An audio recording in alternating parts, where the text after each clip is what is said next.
I froze at the bottom of the stairs. The lights on our tree were unplugged. I'd just plugged them in 10 minutes ago. And now someone was humming Silent Night from the kitchen. These are 4 true stories that happened during the Christmas season. Story 1. The Tree Lights. This happened to me 3 years ago, December 23rd. I was house sitting for my aunt in rural Vermont while she visited family in Boston. 2-story farmhouse. Nearest neighbor was a quarter-mile down the road. I got there around 4 p.m. Already getting dark. She'd left the Christmas tree up in the living room. One of those 7-foot Fraser firs, covered in white lights and red ornaments. I dropped my bag, plugged in the tree, and went upstairs to unpack. At 4:30, I came back downstairs. The tree lights were off. I walked over. The plug was lying on the floor, not loose, pulled all the way out. I plugged it back in. Figured maybe the outlet was bad. Went to the kitchen to make coffee. 5 p.m. Came back to the living room. Lights were off again. Plug on the floor. This time I crouched down, looked at the outlet. Nothing wrong with it. I pushed the plug in hard. Heard it click. Tested it. Lights stayed on. I sat on the couch and opened my laptop. Kept one eye on the tree. 5:20 p.m. I glanced up. Lights still on. Looked back at my screen. Then I heard it. A faint creaking sound, like weight shifting on old floorboards. I looked up. The tree lights were still on. But now I was listening. Another creak, coming from the kitchen. I stood up slowly. The kitchen was through an open archway to my right. I could see part of the counter, the fridge, the edge of the table. The overhead light was off. Just the glow from the living room spilling in. I called out, "Hello." Nothing. I walked toward the archway. Stopped at the edge. Peered around the corner. Empty. Back door was closed. Blinds drawn. I stepped into the kitchen. Flicked on the light. Checked the back door. Locked. Checked the pantry. Nothing. I stood there for a minute, listening. The house was silent except for the hum of the fridge. Then, behind me, the living room went dark. I spun around. Walked back fast. The tree lights were off. Plug on the floor again. This time I didn't crouch. I stared at the plug, at the outlet, at the tree, and that's when I heard it. From upstairs. A single footstep, directly above me. My bedroom. I grabbed my phone. No signal. My aunt had warned me. Service was spotty out here. I'd have to drive 5 minutes to get a bar. I looked at the stairs. Thought about my keys. They were upstairs. On the dresser. In the room where I'd just heard the footstep. I thought, maybe it was the house settling. Old farmhouses do that. Another footstep. Heavier this time. Then another. Someone was walking across my bedroom. I backed toward the front door. Slowly. Eyes on the top of the stairs. My hand found the doorknob behind me. I turned it. Pulled. The door didn't open. I looked down. The deadbolt was locked. I didn't lock it. I flipped it, yanked the door open, and stepped outside into the cold. Pulled the door shut behind me. Stood on the porch, breathing hard, no coat. I could see my car in the driveway, 20 feet away. Keys were inside. Upstairs. I looked back at the door. Through the frosted glass panel, I could see the living room, the dark tree, the glow of my laptop screen on the couch. And then, a shadow moved across the glass. Tall, slow. I ran to my car. Tried the doors. Locked. Ran to the side of the house. There was a woodshed. I ducked behind it, pulled out my phone. Still no signal. I stayed there for 10 minutes. Watching the house. No movement. No lights. Then the porch light turned on. I pressed myself against the shed. The front door opened. I heard boots on the wooden porch. Heavy. Deliberate. They stopped at the top of the steps. A man's voice called out, "I know you're out here." I didn't move. Didn't breathe. He waited. Then, "I just want to talk." 30 seconds passed. The porch light went off. The door closed. I stayed behind the shed until my fingers went numb. Then I ran. Straight down the driveway. Onto the road, toward the neighbor's house. I made it 100 yards before I saw headlights coming up behind me. I dove into the ditch, laid flat in the frozen mud. The car slowed as it passed. Dark sedan. Couldn't see the driver. It kept going. I got up, kept running. Made it to the neighbor's house at 6:45 p.m. Banged on the door. An older man answered. I told him someone was in my aunt's house. He called the police. They searched the place. Found the back door unlocked. They said I must have forgotten to check it. But I know I did. They found boot prints in the snow on the back porch. Size 11. Leading from the woods. No sign of forced entry. Nothing stolen. The tree was still up. Lights unplugged. Plug on the floor. I didn't stay the night. My aunt came back early. She never asked me to house sit again. Story 2. The Mall Santa. This was submitted by a woman named Jenna. It happened in December 2019 at a mall outside Cleveland. Jenna worked retail at the time. She was closing her store around 9:30 p.m. on a weeknight. The mall was dead. Most stores had already shut down for the night. She finished counting the register, locked up, and started walking toward the parking garage. The mall corridor was long, about 200 feet to the exit. Fluorescent lights buzzing overhead. Holiday music still playing faintly through the speakers. Halfway down the corridor, she passed the Santa photo setup. Big red chair. Fake fireplace. Candy cane props. Empty. Except it wasn't. Santa was sitting in the chair. She slowed down. Looked at him. Full costume. White beard. Black boots. Hands folded in his lap. Just sitting there. Staring straight ahead. She thought maybe he was a mannequin. Some stores did that. But as she got closer, she saw his chest move. He was breathing. She kept walking. Faster now. Eyes forward. She heard his voice behind her. "You've been naughty." She stopped. Turned around. He was still sitting. Still staring straight ahead. Hadn't moved. She said, "Excuse me?" He didn't respond. She turned back around. Walked faster. Her footsteps echoed in the empty corridor. Then she heard it. His boots. On the tile. Behind her. She looked back.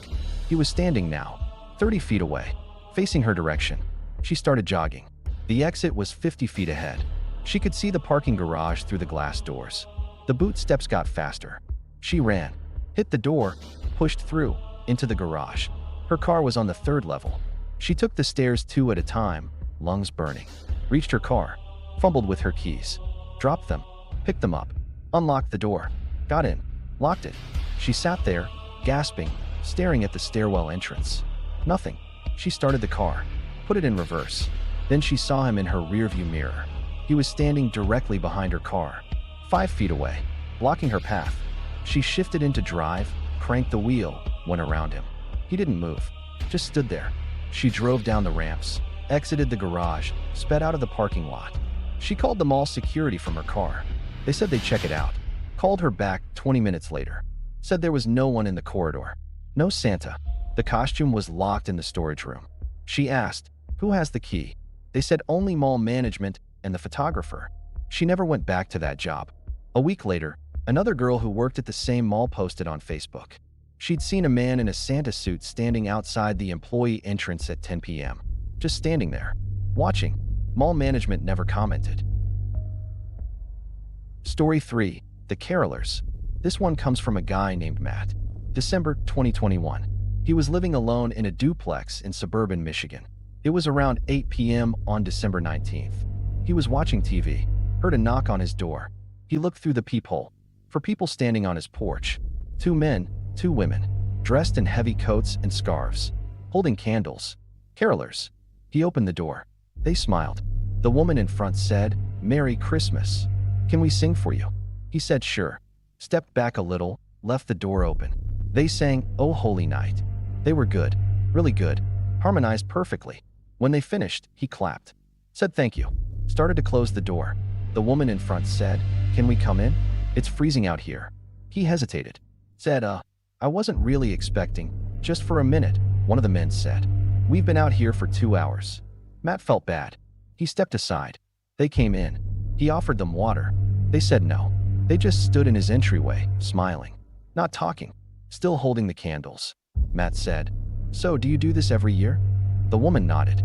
"We love spreading Christmas cheer." One of the men looked past Matt, into the living room. Said, "Nice place." Matt said thanks. Glanced at the clock. 8:10. The other man walked toward the living room. Slowly, looking around.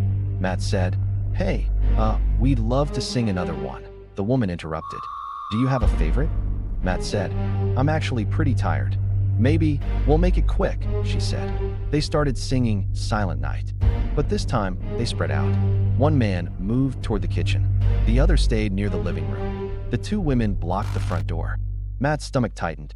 He said, "Okay, that's great, but I really need you guys to." The man in the kitchen opened a drawer. Matt said, "Hey, don't touch that." The man smiled, closed the drawer, said sorry. Matt walked toward the front door. The 2 women didn't move. He said, "I need you all to leave now." The woman in front tilted her head. "We're not finished." Matt pulled out his phone. "I'm calling the cops." The man in the living room said, "No need for that."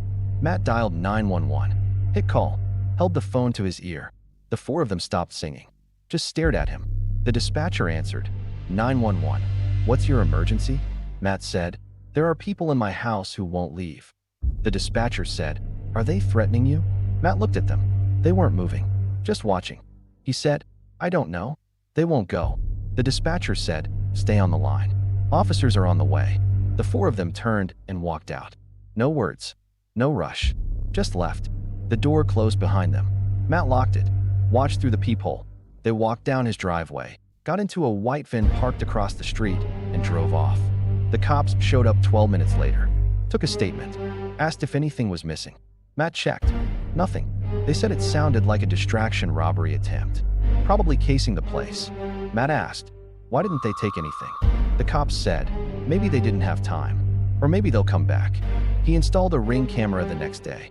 2 nights later, at 2:30 a.m., it detected motion. He checked the app. The same 4 people, standing on his porch, not knocking, not singing, just standing there, staring at the camera. He called the police. By the time they arrived, the carolers were gone. He moved out a week later. Story 4. The Gift. This is from a woman named Sarah. December 2020. She was living in an apartment complex in Northern California. On December 22nd, she came home from work around 6 p.m., found a package outside her door. Medium-sized box, wrapped in red paper. No label, no card. She brought it inside, set it on the kitchen counter. Thought maybe it was from a neighbor, or a secret Santa thing. She texted her friend, "Did you send me something?" Friend, "No, why?" Sarah, "Someone left a gift outside my door." Friend, "Open it." She looked at the box. The wrapping was neat. Perfect corners. Red ribbon tied in a bow. She untied the ribbon, peeled back the paper, opened the box. Inside was another box. Smaller, also wrapped. White paper this time. She unwrapped it. Another box inside, wrapped in green. She unwrapped that one. Another box. Silver. She stopped, stared at it. Her phone buzzed. Text from an unknown number. Keep going. She dropped the phone, picked it up, stared at the message. Typed, "Who is this?" No response. She looked at the box, then at her door. It was locked. Chain on. She thought, "This is stupid. It's probably just a prank." She unwrapped the silver box. Another box inside. This one was small, the size of a ring box, wrapped in black paper. Her phone buzzed again. Unknown number. Last one. Her hands were shaking now. She set the box down, backed away from the counter. Her phone buzzed a third time. Unknown number. "Open it, Sarah." She stared at her name on the screen. She looked at the peephole, walked over slowly, looked through it. The hallway was empty. She went back to the counter, picked up the black box, unwrapped it carefully. Inside was a small wooden box. No latch. She lifted the lid. Inside was a Polaroid photo of her, asleep in her bed. She dropped the box. The photo fell out, landed face up on the counter. She could see the timestamp in the corner. Last night, 3:47 a.m. The angle was from the foot of her bed. She ran to her bedroom, looked around, checked the window. Locked. Checked under the bed. Nothing. Checked the closet. Nothing. She went back to the kitchen, picked up her phone, called 911. While she waited for them to answer, she looked at the photo again. And that's when she noticed it. In the background, on her dresser, another box, wrapped in red paper. The same box she'd just opened. The police came, took the photo, searched her apartment, found no signs of forced entry, dusted for prints. Nothing. They asked if she had an ex, a stalker, anyone who'd want to scare her. She said no. They told her to stay with a friend for a few nights. She stayed with her sister, came back a week later, changed the locks, installed a deadbolt. 2 nights after that, she woke up at 3:50 a.m., heard something in the living room. She grabbed her phone, turned on the flashlight, walked out slowly.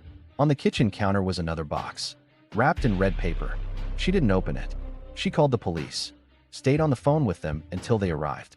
They opened the box. Same thing, nested boxes, getting smaller. The final box had another photo. This time it was her, in the kitchen, holding the first photo, taken 2 nights ago, from the window. She moved out the next day. 6 months later, she got a text from the same unknown number. It said, "Miss you." She never responded. If you have your own true scary story, leave it in the comments. And if you made it this far, hit that like button. Thanks for watching.